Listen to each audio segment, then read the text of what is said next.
옛날 노래인데 그 노사연 씨의 그 만남이라는 곡이 있죠.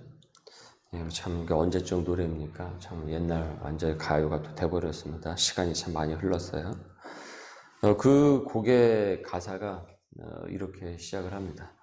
우리의 만남은 우연이 아니야.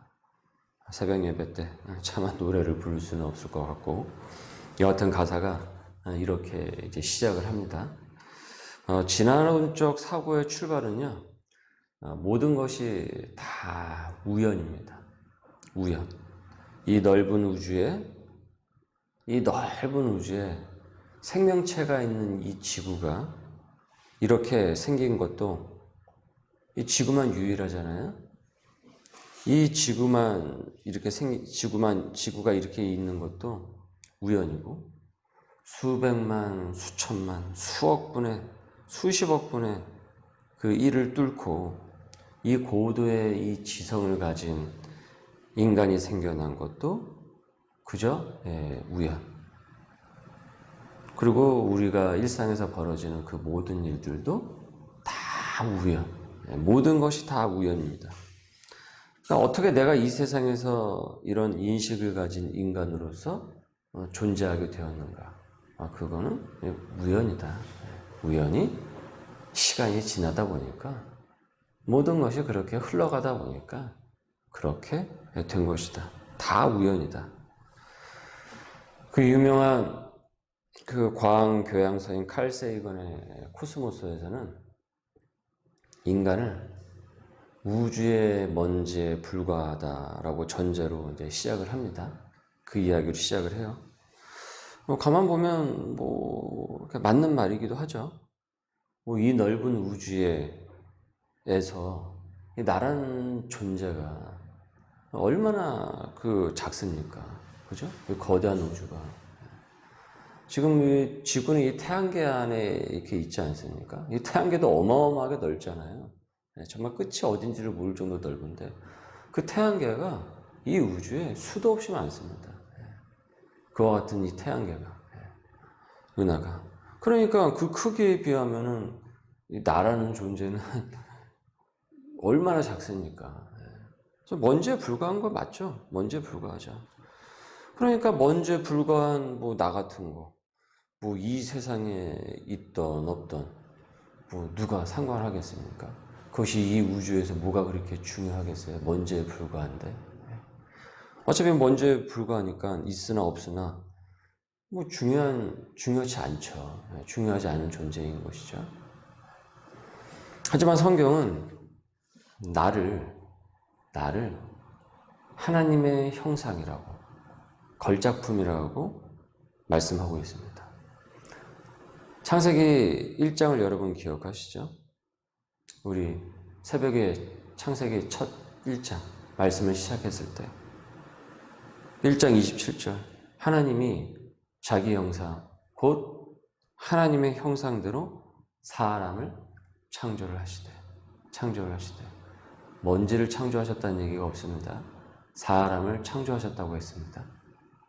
남자와 여자를 창조하시고, 여러분은 인생을 사실 때, 삶을 영위할 때 여러분 어떤 사고를 갖고 살고 싶으십니까? 나는 먼지에 불과한 존재다. 이 넓은 우주에 있으나 마나한 존재다. 이런 사고를 갖고 여러분은 살고 싶으십니까? 아니, 나는 하나님의 형상으로 지음받은 하나님의 백성이다. 예수 그리스도께서 나를 위하여 십자가에 못 박히셨고 나는 그 부름을 받은 소명자다. 그래서 나는 귀한 존재다. 그래서 나는 내 인생을 함부로 살 수가 없다. 여러분 어떤 사고로 살고 싶으십니까? 두말하면 잔소리죠. 고매한 철학으로 뭔가 심오한 그 글귀로 이렇게 포장을 하지만은 결국 진화론적 사고는 이 나라는 존재는 물고기가 자라서 어쩌어쩌 하다 보니까 그래서 인간이 된 것이고 지금 내가 이 세상에 살아가는 존재다.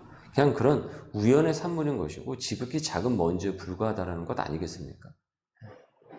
그러나 창조론적 사고는 나를 하나님의 선택받은 백성으로 인식을 하게 만들며 주어진 삶을 더 소명으로 다가가도록 이끌어냅니다. 그리고 교만하지 않게 합니다. 자기를 우주의 먼지라고 인식을 한다고 해가지고 인간이 겸손해지는 것이 아닙니다. 오히려 더 초라한 존재로 만들어내죠. 창조론적 사고는 거대한 하나님 앞에 부름받은 백성으로 살아나가도록 나를 이끌어내요. 여러분은 예수님을 믿고 그리고 여러분의 그 삶이 어떻게 조정받고 있음을 여러분은 체험하고 계실 것이기 때문에 지금 이 시간에 드린 말씀이 무슨 뜻인지 충분히 아시리라고 생각이 듭니다. 이 새벽 예배를 들으시는 분들께서는. 이런 측면에서 우리가 우연의 산물이 아니기 때문에 우리의 삶의 그 과정들, 그 일상의 그 과정들, 그 연속성들도 결코 우연이라고 하지 않습니다. 네, 우리는 그렇게 신앙을 그런 식으로 고백하지 않습니다. 믿는 자들은 하나님의 무엇이 있다라고 믿습니까? 섭리가 있다라고 믿죠. 하나님의 계획하심이 있다라고 믿죠. 그 거대한 하나님의 계획 가운데 내가 오늘 이 시간에 존재한다라고 믿고 있죠. 그렇게 그냥 지나치는 우연한 일상이 아니라 하나님의 섭리의 일상으로 받아들이고 그리고 그 일상 가운데서 만나는 그 만남 또한 귀하게 여기고 또한 그 뜻을 되새기면서 그 만남을 하나님의 뜻 가운데서 더욱더 발전시켜 나갑니다. 그 상황을 그저 흘려보내는 것이 아니라 그 상황에서 하나님의 뜻과 계획하심을 민감하게 그것을 캐치해 나갈 수가 있습니다. 그래서 그 하루를, 그 일상을 더 충실히 살아나가고자 한다라는 것이죠. 집을 떠난 야곱이 지금 우물가에서 목자들을 만났습니다. 어제 우리는 돌베개를 지고 베고 잤던 그 야곱을 기억하고 있고 거기서 하나님의 꿈을 꾸는 가운데서 하나님의 말씀을 듣고 그리고 그곳에 이 돌을 세워서 거기서 제단을 쌓고 그리고 그곳을 베델이라고 불렀던 것. 그래서 하나님께서 그 야곱에게 축복의 말씀을 주시고 그를 향한 언약을 하셨던 것. 즉 그를 향한 그 계획과 섭리를 계획하셨던 그 본문을 우리가 어저께 살펴봤습니다.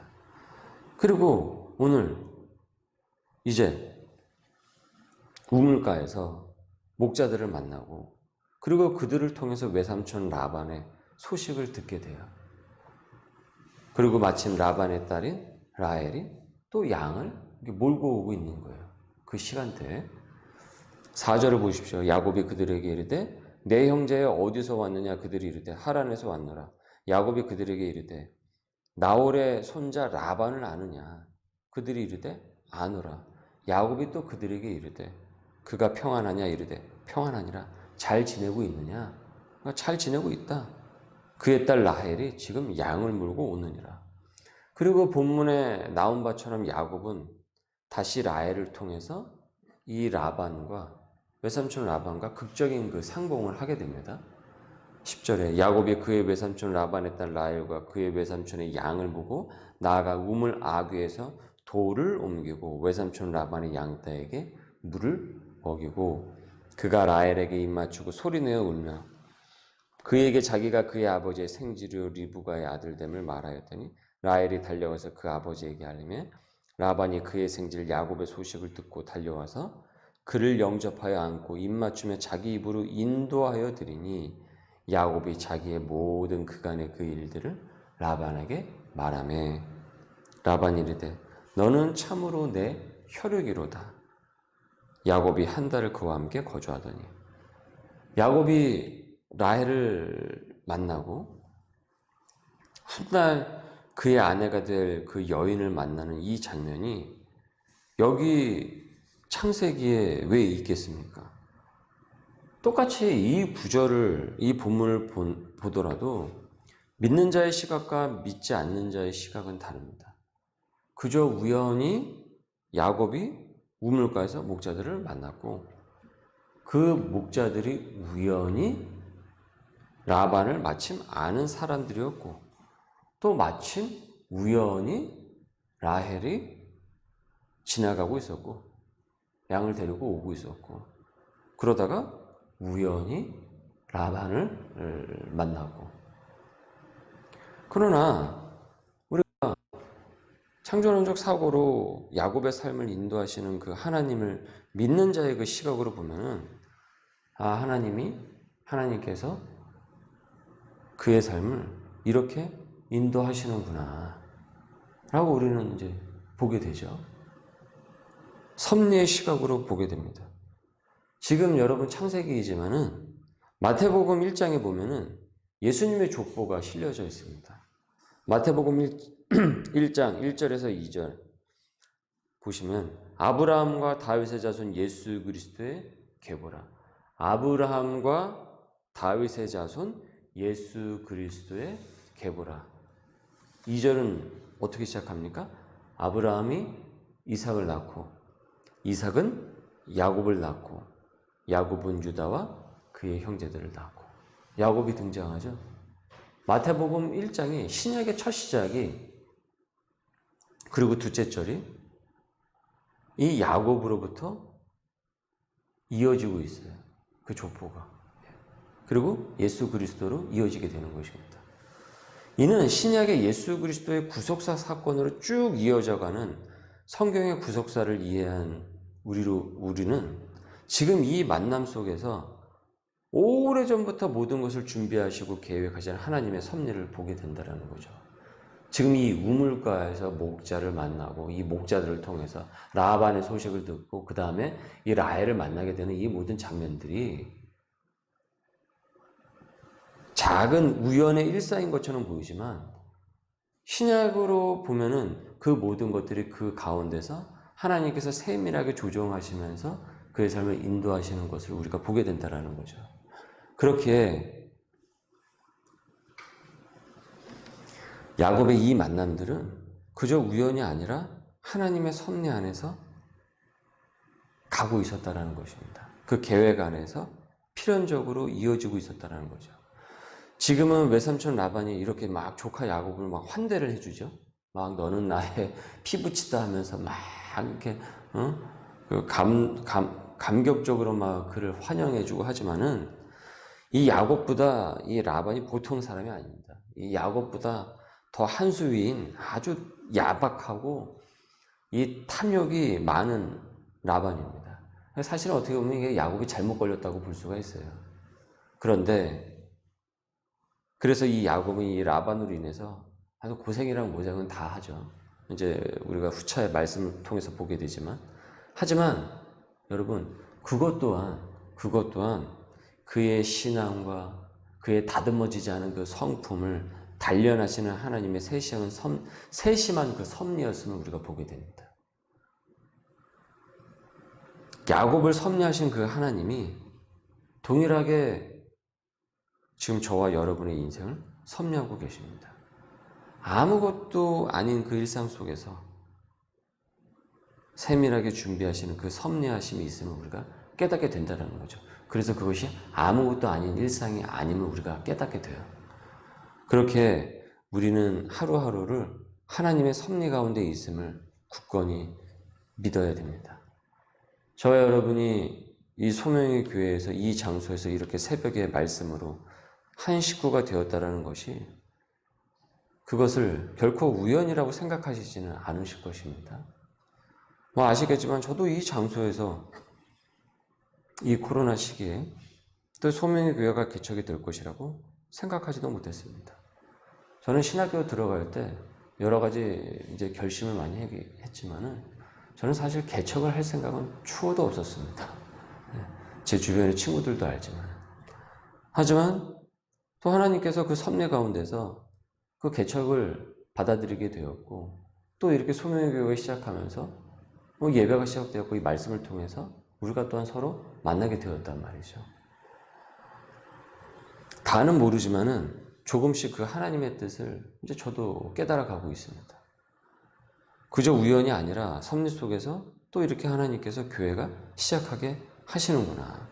만날 수 없는 사람들을 만나서 복음이 전해지게 하시는구나.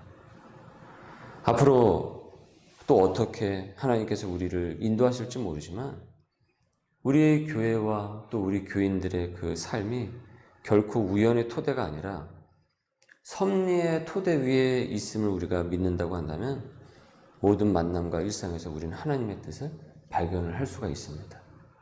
그리고 그 일상과 그 만남을 하나님의 섭리의 뜻 안에서 훨씬 더 발전시켜 나갈 수 있고 훨씬 더 단단하게 세워나갈 수 있게 되는 것입니다.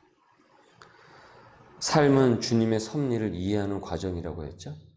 삶은 주님의 섭리를 이해하는 과정이다. 이 이해도가 깊을수록 내가 축복받은 사람이구나. 오늘도 하나님은 나를 축복하시는구나. 약속하시는구나. 인도하시는구나. 섭리하시는구나. 이를 우리가 깨닫게 됩니다. 오늘도 이 본문의 말씀을 우리가 잘 묵상을 하시면서 주님의 섭리를 믿으며 일상에서 이 만남을 또한 하나님께서 주신 그 하루를 소중히 여기는 우리 귀한 하나님의 백성들 될 수 있기를 주님의 이름으로 소망합니다. 기도합니다. 섭리하시며 모든 만남을 주관하시는 주님, 지금 내가 이렇게 살아있음이 우연이 아니듯 내 삶의 그 자국 하나하나 일상에서의 상황과 만남도 하나님의 계획이 있음을 깨닫습니다. 그럼에도 별일 아니고 무뎌진 영성으로 의미 없이 흘려버린 일상과 그 시간들, 그 만남이 얼마나 많았는지요. 주님, 오늘의 말씀을 기억하면서 하나님께서 나를 섭리하시는 그 은혜를 깨달으면서 굳건히 살아나갈 수 있도록 주님 역사하여 주옵소서. 감사하며 예수님의 이름으로 기도드립니다. 아멘.